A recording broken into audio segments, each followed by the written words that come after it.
las cadenas de Markov. Hay alguien más en espera. Okay. Entonces, bueno, voy a comenzar la grabación ya. Recording in progress. Recapitulando un poco sobre lo último que mencionábamos ayer, definíamos ya lo que es la cadena de Markov y decíamos que una cadena de Markov es un tipo especial de proceso estocástico en el que el espacio de estados es discreto y que además satisface la propiedad, perdón, que se llama propiedad de Markov, de que la probabilidad de lo que ocurra en un tiempo depende únicamente del estado en el que se encuentra el proceso en el tiempo anterior, ¿verdad? Y eso lo enunciamos mediante esta fórmula matemática que tenemos aquí, ¿verdad? Y eso debe aplicar para todos los eh, posibles estados, ¿verdad? Así vamos a interpretar esto. La probabilidad de que X en el tiempo n más 1 entre en este estado, dado que tuvo todo este recorrido, perdón, pues es igual a la probabilidad de que xn más 1 entre en ese estado, dado que en el estado anterior, en el tiempo anterior, perdón, se encontraba en ese estado, ¿verdad? O sea, todo el historial deja de importar aquí, lo único que importa es el estado anterior. Muchas veces en algunos libros de texto ustedes van a leer que las cadenas de Markov son procesos sin memoria, ¿verdad? ¿A qué se refiere sin memoria? Bueno, que la trayectoria que ha seguido el proceso no importa, ¿verdad? Solo importa el estado actual y el que sigue, o el estado actual y el anterior, si quieren verlo de esa manera. Eso es lo que se conoce como un proceso sin memoria, ¿ok? Y bueno, pues luego definimos la homogeneidad en tiempo, que es otra propiedad muy favorable para nosotros, y la definimos pues como que la probabilidad de pasar a un estado xn más 1 desde un estado xn en realidad no depende del tiempo. No depende del tiempo, sino que únicamente de los estados. Así definíamos esto. ¿Ok? Y creo que vimos algún ejemplo sobre esto. Entonces, vamos a pasar ahora a la primera cosa que debemos saber hacer si queremos entender las cadenas de Markov, ¿verdad? Porque una de las grandes fortalezas de las cadenas de Markov es que nos permiten vincular el álgebra lineal, o sea, las matrices y los vectores, con estas probabilidades, ¿verdad? Y esta es una de las grandes fortalezas de, de este tipo de procesos. Permítanme que hay más gente en espera. Ok. Entonces, vamos a decir lo siguiente. De aquí en adelante, y eso lo voy a aclarar ya, lo voy a dejar aquí escrito,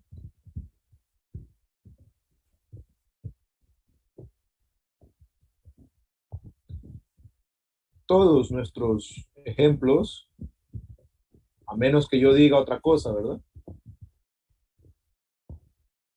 Serán discretos en tiempo. Una. Bueno, voy a quitar discretos y homogéneos en tiempo. No lo voy a estar repitiendo, pero ustedes ya tienen que saber que cuando yo hable de cadena de Markov, estoy hablando de la cadena de Markov discreta en tiempo. De ahora en adelante, todos nuestros ejemplos serán discretos y homogéneos en tiempo. Y en el espacio de estados, pues ya por definición la cadena de Markov es discreta en el espacio de estados. Recuerden que en la definición ya estaba así. Espacio de estados discreto. ¿Ok? Pues bueno,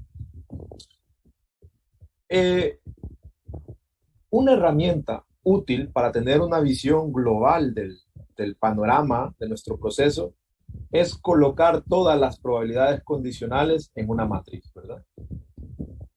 Voy a poner eso por acá.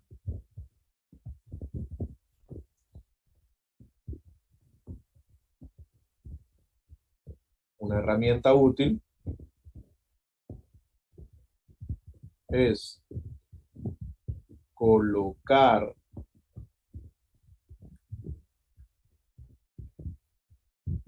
todas nuestras probabilidades condicionales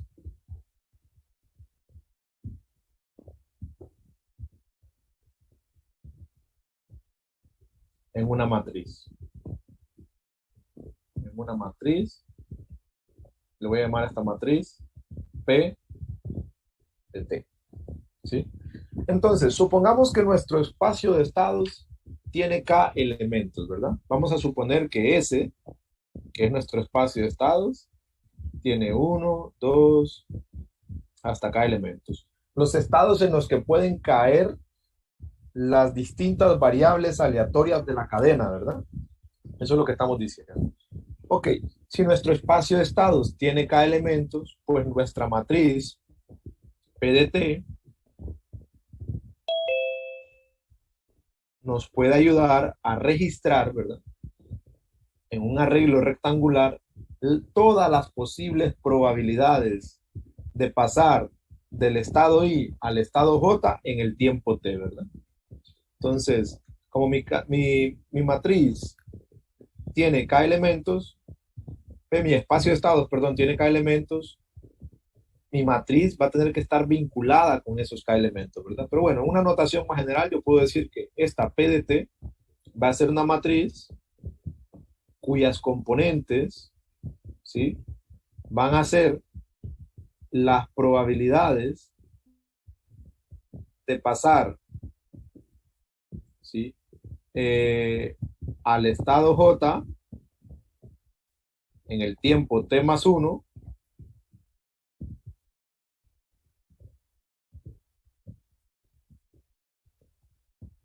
dado que en el tiempo T yo estaba en el estado I. ¿Sí? Cuando yo pongo estos corchetes, yo no sé si en los libros de álgebra lineal han visto, ¿verdad? Que a veces dicen, bueno, la matriz A es la matriz A sub I,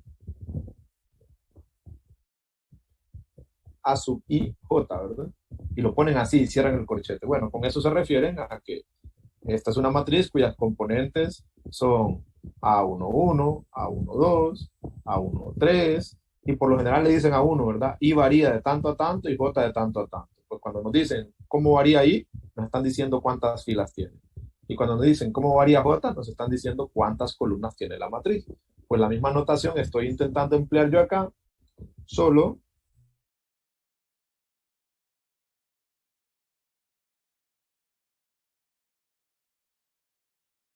ya pues lo que tengo son probabilidades.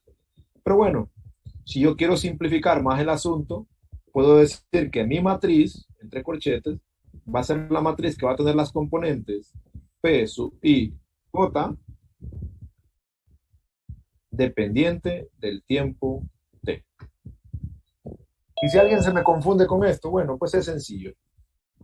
La matriz va a tener componentes P sub I J, donde P sub I J quiere decir la probabilidad de pasar de I a J, ¿verdad? En el tiempo T. Eso es.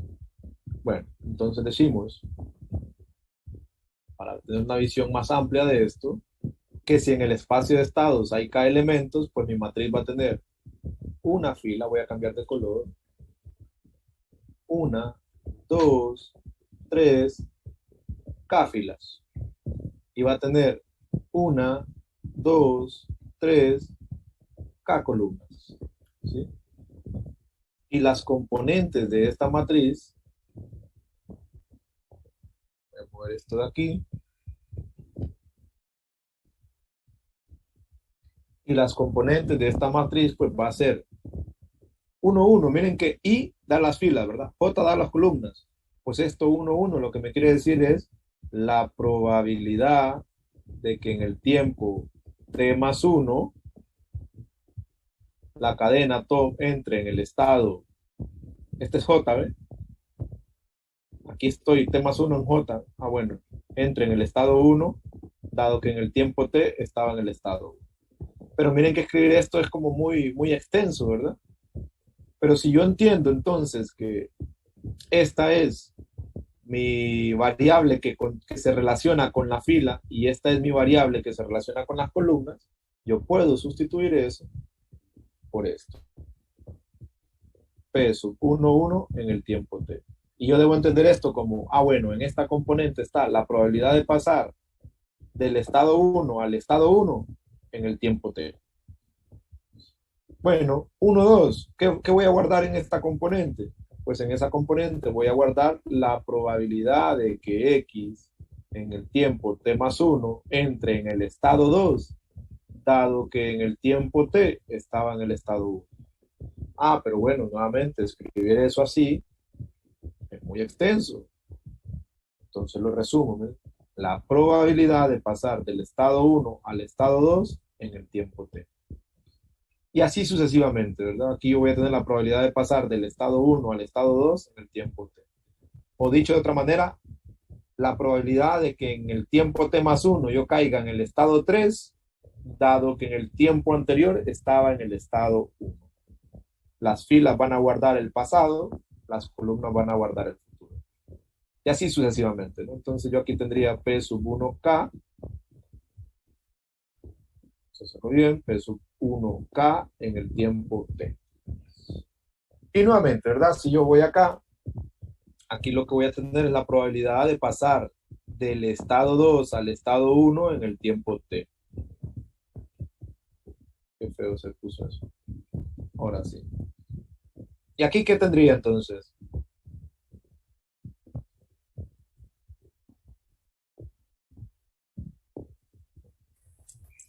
P sub 2 Ajá.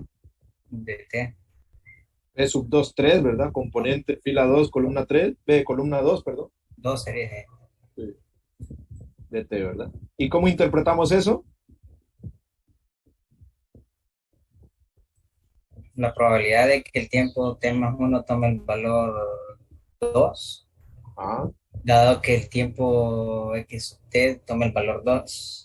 correcto. O sea, sería como la probabilidad de permanecer en el mismo estado, ¿verdad? Cuando paso del tiempo t al tiempo t más 1. Pues bueno, análogamente, ¿verdad? Esta matriz se llena y miren que tener una matriz de este tipo me permite a mí tener una visión global de cómo es mi proceso, ¿verdad? De qué estados tienen más probabilidades de atraer a la cadena, ¿verdad? Y qué estados tienen menos probabilidades de que la cadena pase por ahí. O sea, aquí yo tengo una visión general de todas las probabilidades condicionales. Pero bueno, yo dije por aquí que de ahora en adelante todos nuestros ejemplos serían homogéneos en tiempo. ¿Qué significa que sean homogéneos en tiempo?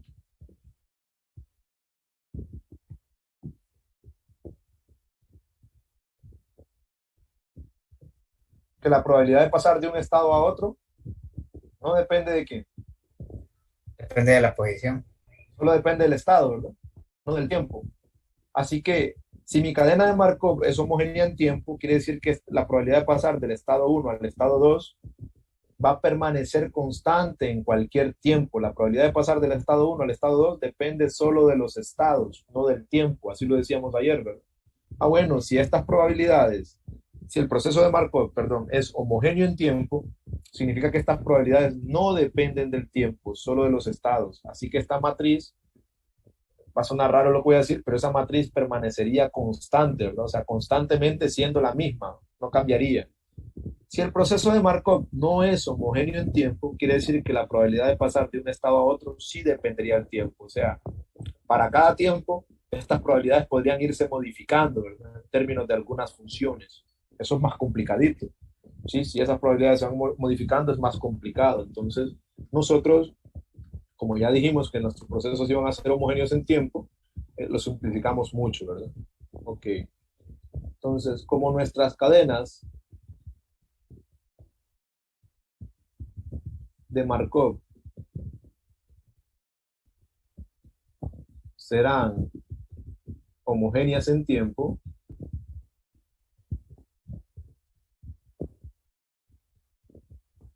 las probabilidades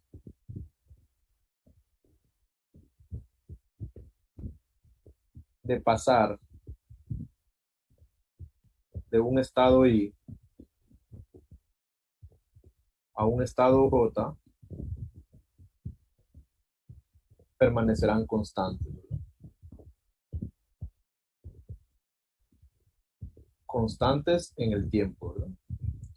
Entonces nuestra matriz P de T deja de depender de T, ¿verdad? Deja de depender de T y simplemente entonces nos queda Voy a poner los estados hasta el estado K. Uno, 2, hasta el estado K.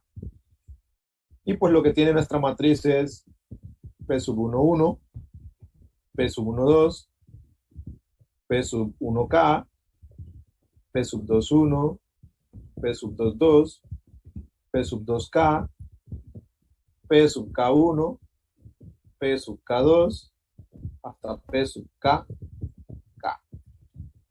¿Y qué significan esas P sub IJ? Bueno, P sub IJ, ¿saben ustedes qué sería?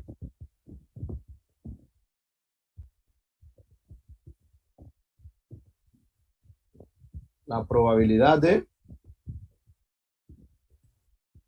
El tiempo, a ver,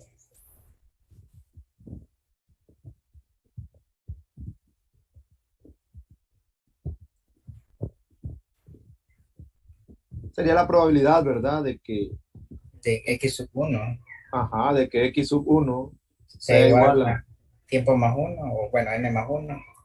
No, mira que aquí estoy P sub IJ, la probabilidad de pasar del estado I al estado J. Entonces sería que X1 tome qué valor. J, J, dado que X0 dados, estaba I, en I, ¿verdad? Y en general, como la cadena es homogénea en tiempo, sin importar el tiempo, esto lo que representa es la probabilidad de que en el tiempo n yo entre en el estado J, dado que en el tiempo n menos 1 yo estaba en el estado I, para cualquier tiempo, ¿verdad? Para cualquier tiempo. O sea, la probabilidad de que en el tiempo 0 yo pase el estado I al estado J permanece constante incluso para el tiempo n o el tiempo n menos 1, ¿verdad? Donde el tiempo es obviamente discreto, ¿verdad? Pues bueno, a esta matriz, en realidad desde aquí a esta matriz ya se le llama matriz de transición, ¿verdad? Pero esta matriz de transición es dinámica y nosotros no vamos a entrar ahí, ¿verdad? Así que el tipo de matrices de transición con las que nosotros vamos a trabajar son estas, ¿verdad? Donde estas probabilidades van a permanecer fijas, ¿verdad? Entonces, esta matriz de transición, en realidad, para ser correctos, es una matriz de transición de un paso. ¿A qué me refiero de un paso? Bueno, de un paso temporal, ¿verdad? Del paso 0 al paso 1, del paso n-1 al paso n, o sea, de un tiempo a otro, ¿verdad? Un solo paso temporal. Voy a ponerlo entre paréntesis, ¿verdad? Un paso temporal. Vean que estas matrices pues siempre van a ser cuadradas, ¿verdad? ¿Por qué van a ser cuadradas? Porque estas matrices deben guardar siempre la probabilidad de pasar de un estado dentro de todo el espacio de estados a otro estado dentro de todo el espacio de estados. Así que tanto las filas como las columnas en la cantidad de elementos que hayan en el espacio de estados. A veces nosotros los ejemplos con los que vamos a trabajar en clase van a ser ejemplos breves, ¿verdad? Ejemplos cortos, con pocas entradas, pero en realidad estos procesos estocásticos, ya cuando nos apoyamos de una computadora, pues pueden tener muchos, el espacio de estados puede ser muy grande y por ende la matriz puede tener muchas filas y muchas columnas. Y no debería haber un problema, el tratamiento debería ser exactamente el mismo que nosotros tenemos aquí en la clase. Pues bueno, vamos a pasar a algunos ejemplos de cómo construir nuestras matrices de transición. Ese va a ser el objetivo de la clase de hoy. ¿De acuerdo? Y luego pues vamos a ir viendo cómo sacarle el jugo a esto, ¿verdad? Perdón. Vamos a ver qué pasó aquí. Ok. Bueno, hasta aquí alguna pregunta.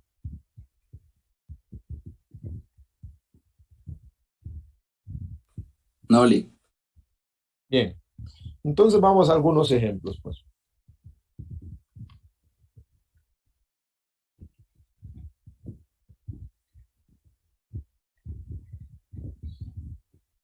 Eh, ok. Número uno.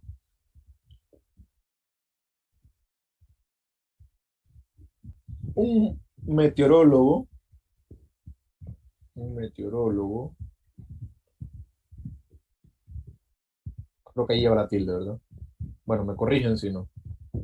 Ha construido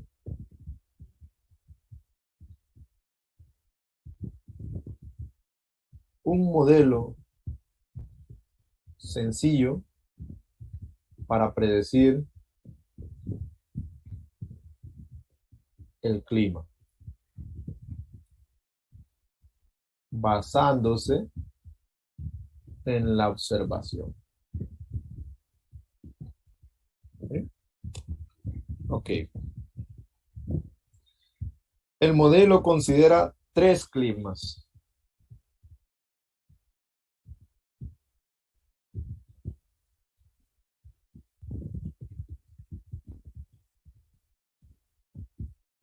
Soleado,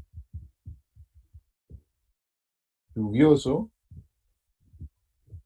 o nublado. O sea que este modelo es perfectamente aplicable a nuestro país, ¿verdad?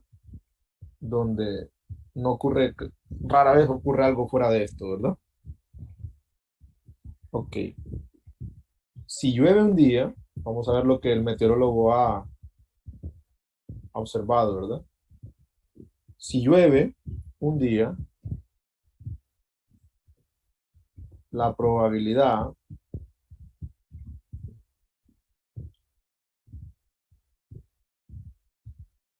de que llueva al siguiente día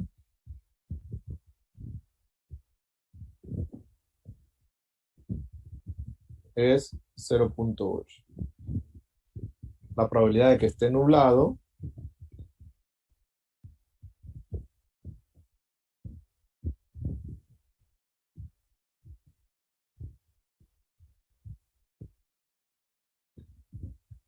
es 0,15 y 0,05 de que esté soleado.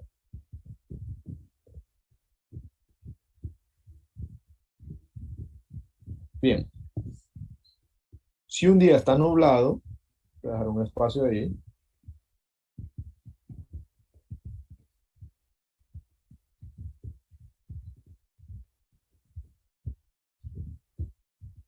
hay probabilidades de, voy a resumir esto, ¿verdad? Hay probabilidades de 0,2, 0,7 y 0,1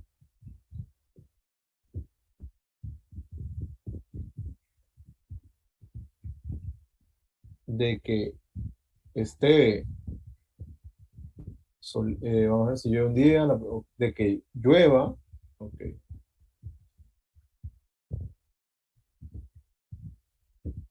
de que llueva, esté nublado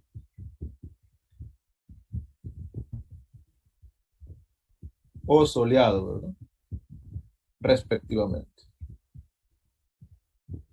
O sea, la probabilidad, si un día está nublado, la probabilidad de que el siguiente día llueva es Eh, 0,2, dígame, ¿Qué número es el que está después de 0,2, 0,7 y 0,1, qué número? Ah, ok. 0,1. Entonces aquí lo que estoy diciendo, ¿verdad? Es que si un día está nublado, hay probabilidad 0,2 de que llueva, 0,7 de que esté nublado y 0,1 de que esté soleado, ¿verdad? A eso se refiere este respectivamente, que en el orden que los pongo acá está aquí, ¿verdad? Bueno, y finalmente,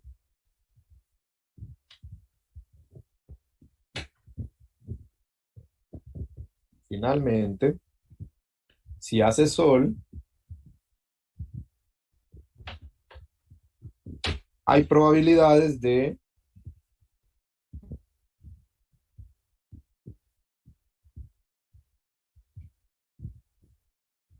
0,5, 0,3 y 0,2 de que llueva, esté nublado o haga sol, respectivamente. Nuevamente. Ok, entonces vamos a intentar construir la matriz de transición, ¿verdad? Este ejemplo lo vamos a guardar porque con este vamos a ir trabajando durante el resto de la clase, ¿verdad? A medida vayamos avanzando en la teoría de cadenas de Markov, vamos a seguir trabajando con este ejemplo. Entonces, construya la matriz de transición.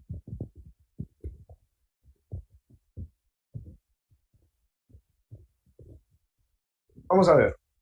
Lo primero que me gustaría decirles es que es común en este tipo de temas que uno se auxilie de una ayuda gráfica, ¿verdad?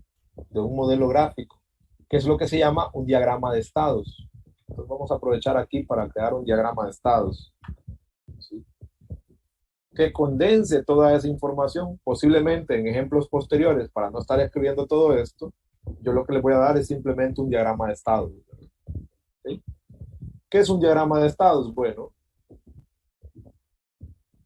vamos a identificar qué estados hay en el clima, según el modelo de este meteorólogo.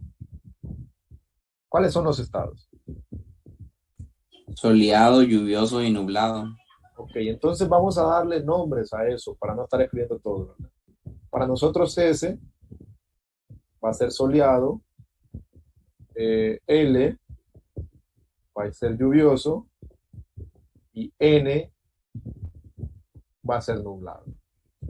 Entonces, los estados los voy a considerar como vértices de un grafo, ¿sí? Voy a tener soleado, aquí voy a tener lluvioso y aquí voy a tener nublado.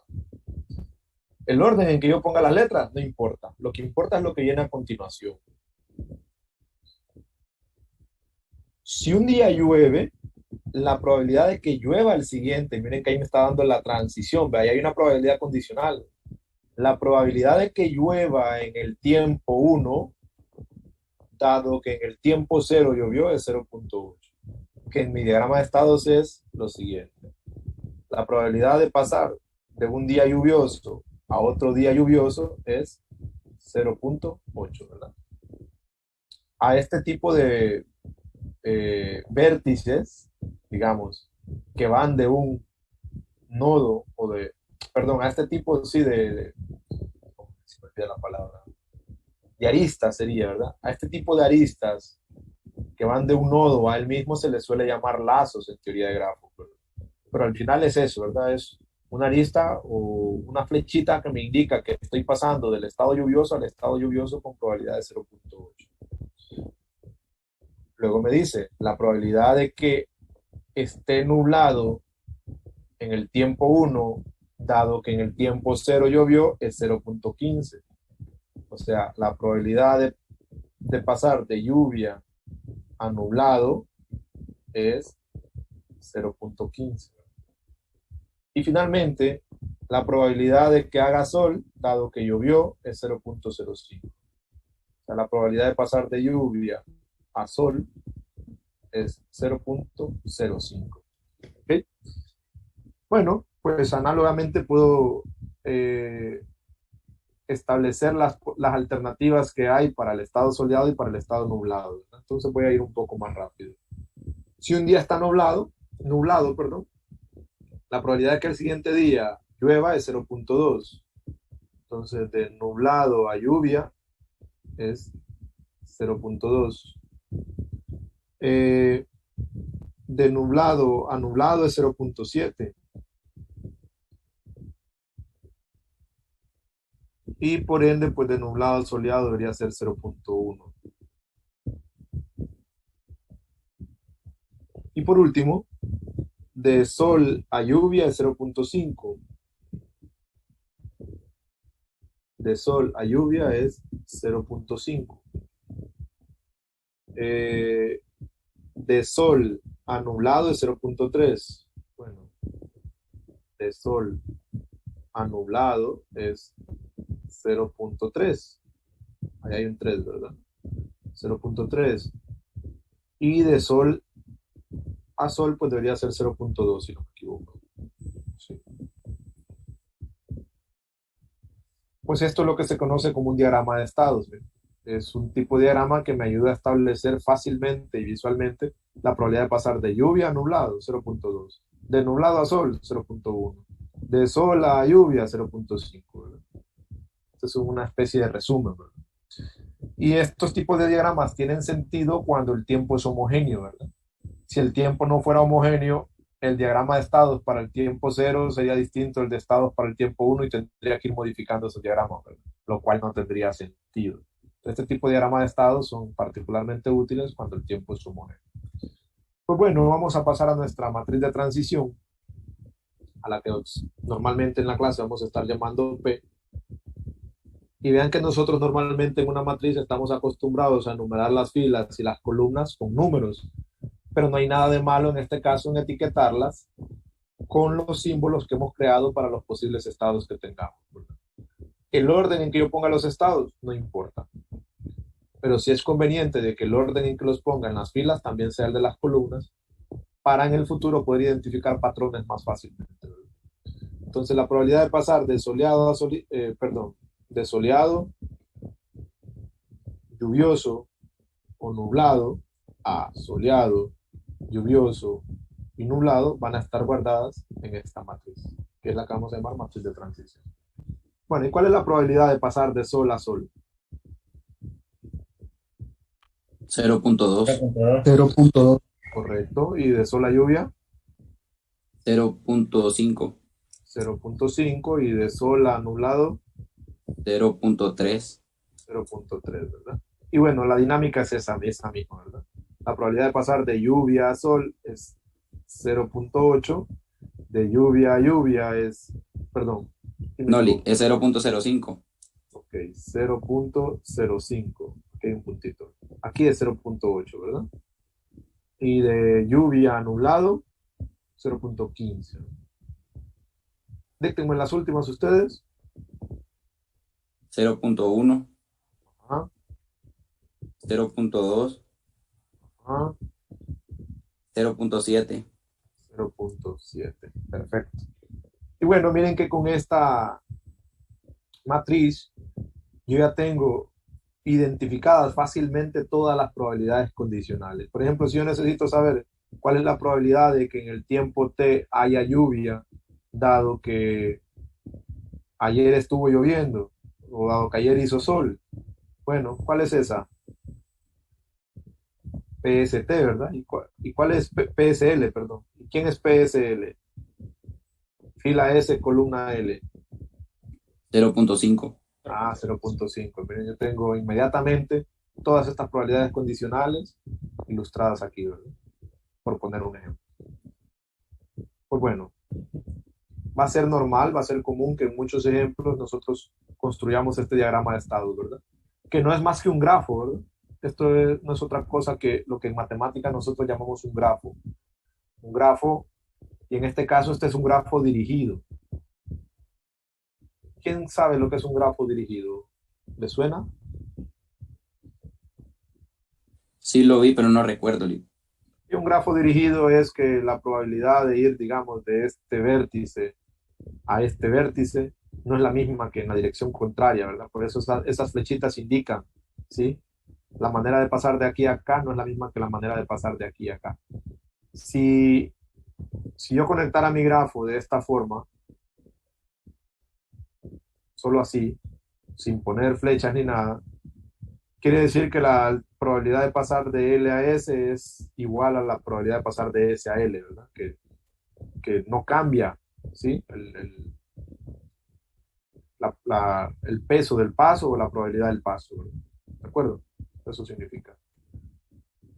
Y, por ejemplo, si en un grafo yo tengo una flecha así, pero no pongo de regreso, significa que yo puedo ir de acá a acá, pero no de regreso. Entonces, las flechas, siempre que ustedes vean flechas, significa que hay que tener cuidado con las direcciones. Cuando no vean flechas, significa que la probabilidad de ir de aquí a acá o de acá a acá es la misma. Si el grafo no fuera dirigido, digamos que el grafo hubiera sido así, sin flechas, a nivel de probabilidades, ¿qué significa que no hayan flechas? Significa que todos están unidos, ¿no? Sí, que todos están unidos, tienen la misma probabilidad en ida y de regreso. que la probabilidad de pasar de L a S, o la probabilidad, digamos, de que en el futuro esté en S, dado que en el pasado estoy en L, es la misma que la probabilidad en el futuro estar en L, dado que en el pasado estaba en S. Eso significa que PSL va a ser igual a PLS, por poner un ejemplo. Y en la matriz, ¿qué patrón esperaría observar yo si eso ocurriera? La identidad. No la identidad, porque estos elementos no son cero. Que todos fueran iguales. ¿Todos iguales? No, solo estoy diciendo que PSL sería igual a PLS. Que sea simétrica. Sería simétrica, ¿verdad? Cuando el grafo no sea dirigido, lo que yo voy a obtener es una matriz simétrica, ¿verdad? ¿Por qué? Porque al no ser dirigido, la probabilidad de ir de acá a acá es exactamente la probabilidad de ir de acá a acá. Entonces la condicional Sn y Ns van a ser iguales. La condicional Nl y, y Ln van a ser iguales. Entonces al final todos estos elementos van a coincidir con estos y la diagonal pues es la diagonal. Esta matriz terminaría siendo la misma que su transpuesta, por lo tanto sería simétrica, ¿verdad? Son cositas, son detallitos que me gusta preguntar porque son escenarios que se pueden presentar, ¿verdad? Pero bueno, ya ustedes tendrán la astucia, ¿verdad? De ir analizando cada caso cuando se presenten. Pero son observaciones, ¿verdad? Son cosas sobre las cuales reflexionar. Bueno, pero en este caso entonces estábamos ante un grafo que era dirigido, entonces no era lo mismo ir de S a L que ir de L a S, por poner un ejemplo. Bien, hasta aquí algún comentario. Sí, Lick. ¿Qué Bien. pasaría, Lick, si no vamos de un estado L a un estado L? ¿Cómo sería ahí el valor del componente de la matriz? Si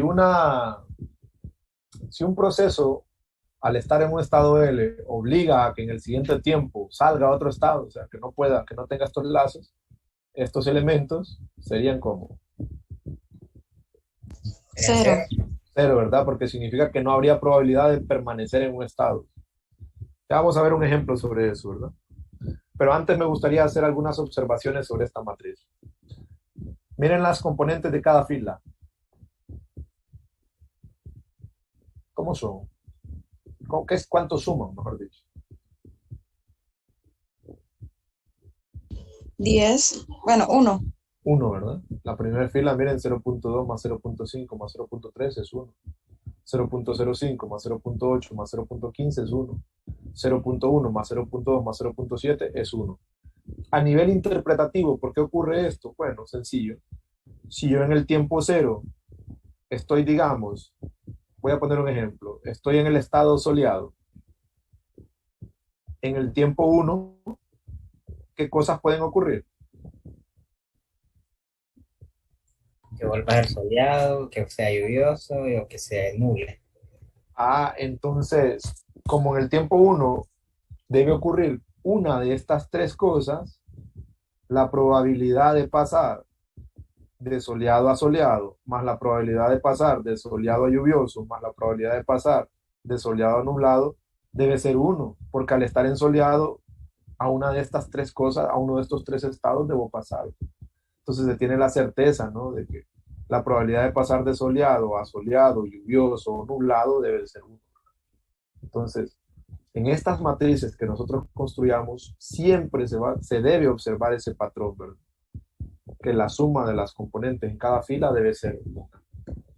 Vamos a poner aquí observaciones. ¿Sí? La sumatoria. Normalmente, nosotros a las filas les llamamos I, ¿verdad? Y a las columnas les llamamos J, ¿están de acuerdo, verdad? Sí, Lick. Sí. Entonces yo, una primera observación que hago es que la sumatoria a lo largo de todas las columnas de las componentes P sub I J, vean que lo que estoy diciendo aquí es que P sub I1 más P sub I2 y así, ¿verdad? P sub I1, P sub I2, P sub I3, hasta donde terminen las columnas, ¿sí? Debe ser igual a 1, ¿verdad? Bueno, lo voy a dejar así, con comillas, con punto suspensivo, o mejor lo quito. Entonces, la suma a lo largo de todas las columnas debe ser 1.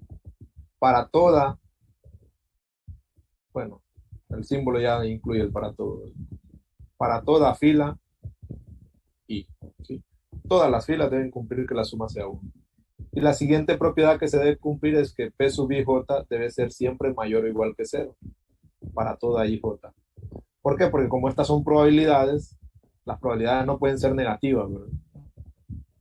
Bueno, en estadística, miraba el otro día que hay un campo que se llama eh, la teoría cuántica de campos, se llama que en las distribuciones de probabilidades se admiten probabilidades negativas. Para mí fue una sorpresa, ¿verdad?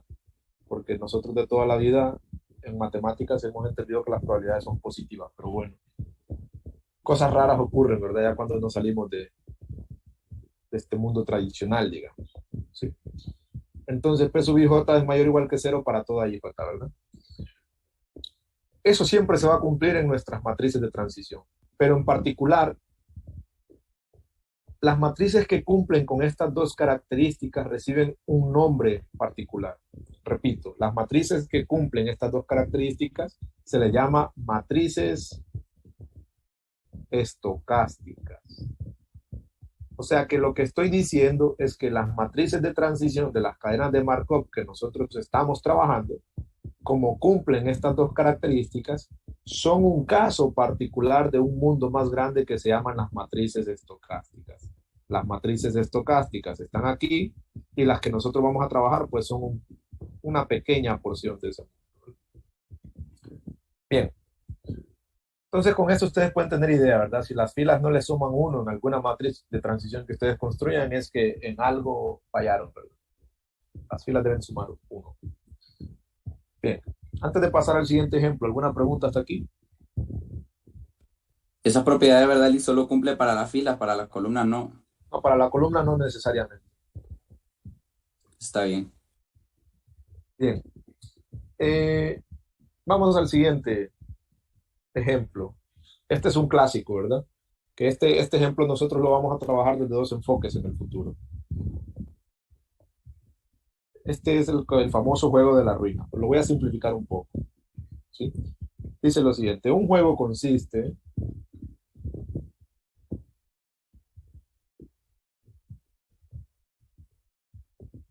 en lanzar una moneda al aire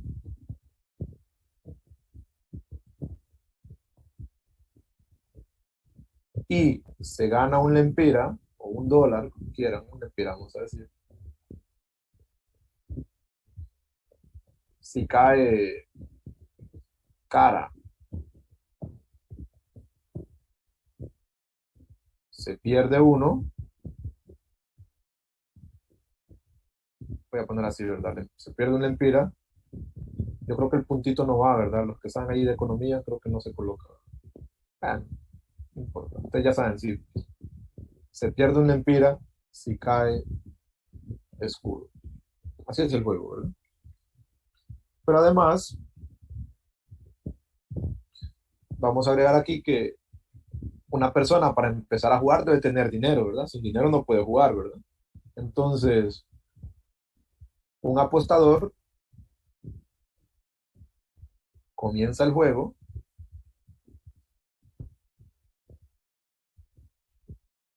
con K lempiras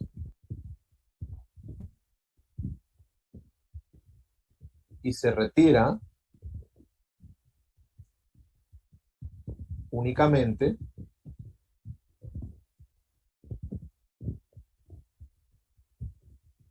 si pierde todo su dinero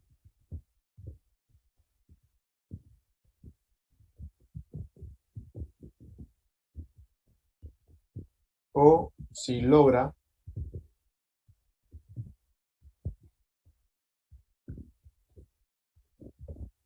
ganar una cantidad N de dinero, donde evidentemente N debe ser mayor que K, mayor que la cantidad con la que empieza, ¿verdad? Esto lo voy a dejar aquí entre paréntesis.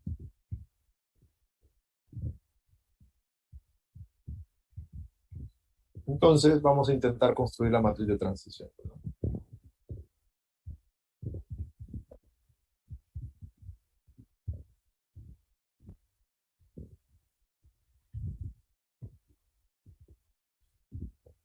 Bien, hagámonos una idea de cómo funciona el juego. ¿Cuáles son los estados por los que puede pasar el apostador? Cara y escudo. Lo que queremos estudiar, más bien, o lo que queremos modelar, es la cantidad de dinero que tiene a cada paso, ¿verdad? Este apostador. ¿Sí? Vamos a leer bien el ejercicio. Un juego consiste en lanzar una moneda al aire y se gana una empira si cae cara, se pierde una empira si cae escudo. Un apostador comienza el juego con lempiras y se retira únicamente si pierde todo su dinero o si logra ganar una cantidad de N de dinero, donde N debe ser mayor que la cantidad con la que gana. Construimos una matriz de transición y sí, quizás aquí valdría la pena decir, ¿verdad? Que modele, ¿verdad? La cantidad de dinero que tiene esta persona a cada paso. ¿Sí? Aclarado eso, pues vamos a ver cuáles son los estados. ¿Sí? La persona empieza aquí, donde tiene una cantidad K de dinero. Va a lanzar una moneda y si cae cara, gana un lempira. Ah, bueno, entonces si cae cara, ¿cuánto dinero tiene? K más 1. Ah, pues llega acá más uno, ¿verdad? Y voy a dejar aquí algunos puntitos. Y aquí puntos suspensivos hasta llegar acá. Y lo mismo para acá. Puntos suspensivos hasta llegar acá. Entonces la persona puede ganar K más 1 lempiras, o K más 2 lempiras, o K más 3 lempiras. Y aquí los puntos suspensivos significan que llegó a la cantidad de N con la que él decidía retirarse. Y así sucesivamente, ¿verdad?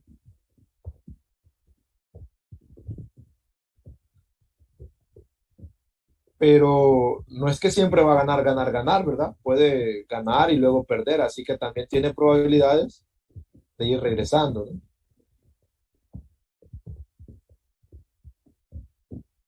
¿Sí? Entonces acá vamos a poner todas las probabilidades de ir ganando y aquí voy a ir poniendo todas las probabilidades de ir perdiendo. ¿Sí? Ok. Como en este caso es una moneda, miren que este ejemplo se puede recrear de muchas maneras, ¿no? Pero en este caso estamos en el más sencillo, de una moneda. Entonces la persona empezó aquí el juego. ¿Con qué probabilidad va a ganar? O sea, ¿con qué probabilidad va a pasar del estado K al estado K más 1? Un medio. Un medio. ¿Y del estado K más 1 al estado K más 2? Un medio. Y así sucesivamente, ¿verdad? Porque lo que está lanzando esta persona es una moneda. Análogamente, y aquí está en 0. ¿Con qué probabilidad esta persona se desplaza en la dirección contraria? O sea, ¿con qué probabilidad va perdiendo? Un medio. Bueno, entonces ya identificamos que todo es un medio, ¿verdad? Aquí lo que les digo, si yo recreara este escenario con un dado donde gana si cae 6 y pierde en otro caso, pues ya las probabilidades de moverse hacia la derecha no serían las mismas que las de moverse hacia la izquierda, ¿verdad? Hay que tener cuidado con eso. Pero en este caso son un medio en ambos casos. Ah, bueno, pues con esto podemos construir nuestra matriz de transición. Una última observación. Si la persona gana N cantidad de dólares, o lempiras, perdón, ¿qué va a pasar en el siguiente tiempo o en los tiempos sucesivos? Sería 0.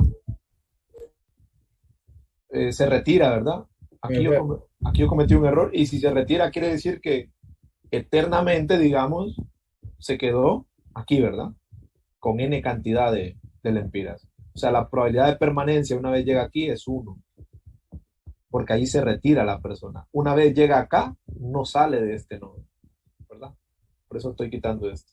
¿Y qué pasa si la persona llega a 0? O sea, si pierde todo, digamos. Tiró, perdió, tiró, perdió, tiró, perdió y llegó a 0. ¿Qué va a pasar una vez llegue a 0? Se retira.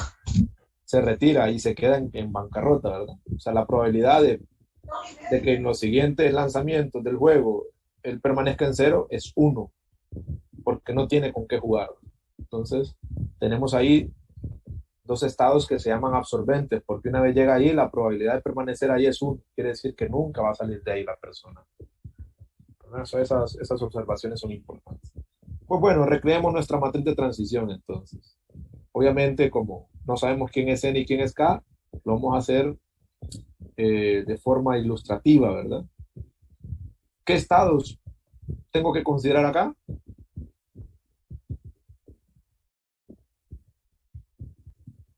Los estados. ¿De dónde empezamos?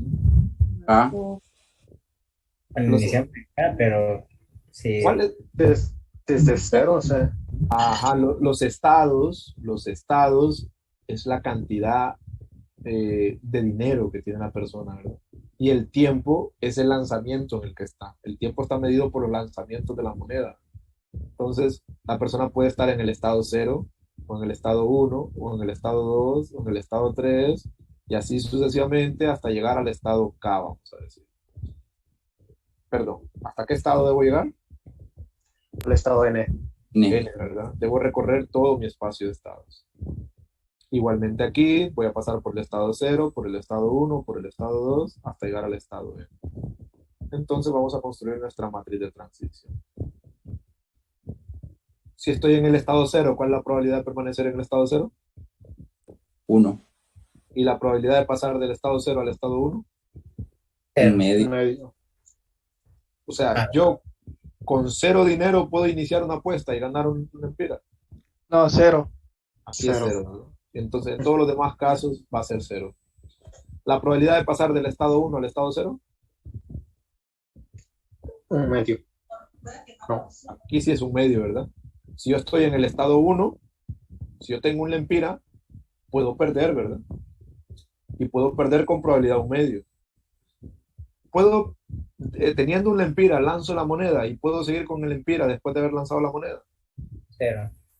No se puede, ¿verdad? Porque o cae cara o cae escudo. Así que o gano un dólar, o gano un lempira, o pierdo un lempira. Entonces no puedo permanecer de 1 a 1, que es el ejemplo que mencionaba el compañero, ¿verdad? Miren que aquí no existe esto de que estoy en K más 3 y me quedo en K más 3, ¿verdad? Porque al lanzar la moneda o cae cara o cae escudo. Así que o gano o pierdo. O paso al estado anterior o paso al estado siguiente. ¿Cuál es la probabilidad de pasar del estado 1 al estado 2? Un medio. Y en los demás casos, del Cero. estado 1 al estado 3, Cero. no se puede, Cero. ¿verdad? Porque se juega de 1 en 1, ¿verdad? Correcto. Bueno, probabilidad de pasar del estado 2, de tener 2 lempiras a tener 0 en un lanzamiento. Cero. 0. De tener 2 lempiras a tener 1. Un medio. Y de tener 2 lempiras a seguir teniendo 2 lempiras. Cero. De 2 lempiras a 3. Un medio. Y 0 en los demás casos, ¿verdad? Esto es un medio y 0 en los demás casos. Pues bueno, luego acá lo que voy a tener son ceros.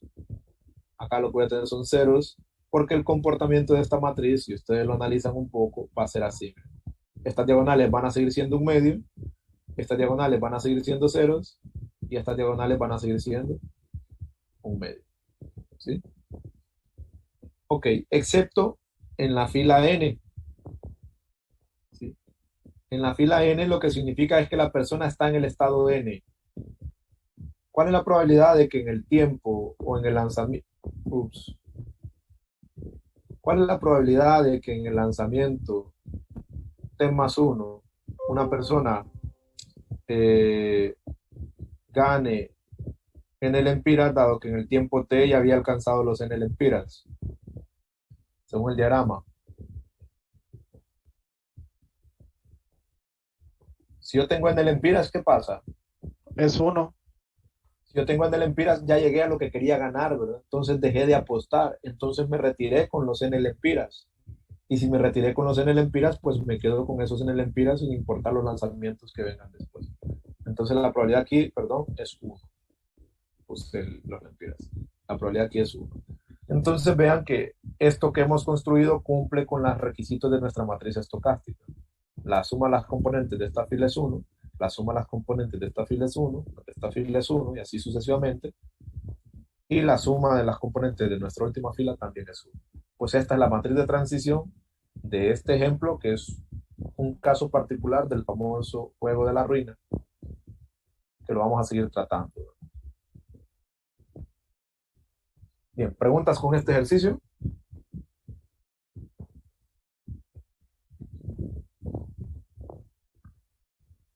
No, Lick. Ali. Bueno, dicho eso, pues nos quedamos hasta ahí, ¿verdad? Yo creo que ya es hora. Sí, ya es hora. Ya casi tengo actualizadas las notas, ¿verdad? Me falta incluir los ejemplos que trabajamos hoy, así que las voy a estar subiendo posiblemente este fin de semana, ¿verdad? Los apuntes, digo yo. Y el video de la clase de ayer ya está subido y hoy voy a subir esto, ¿verdad? Para que puedan ir avanzando. Listo, hasta luego, chicos. Feliz fin de Lick. semana. Dígame. Lick, ¿para qué fecha está el examen? Si no me equivoco, lo tenemos para el 24 de junio, ¿no? Está bien, Lick. Tentativamente hablando, sí. La otra semana vamos a cuadrar bien eso. Muchas gracias, Ali. Bueno, hasta luego. Mm.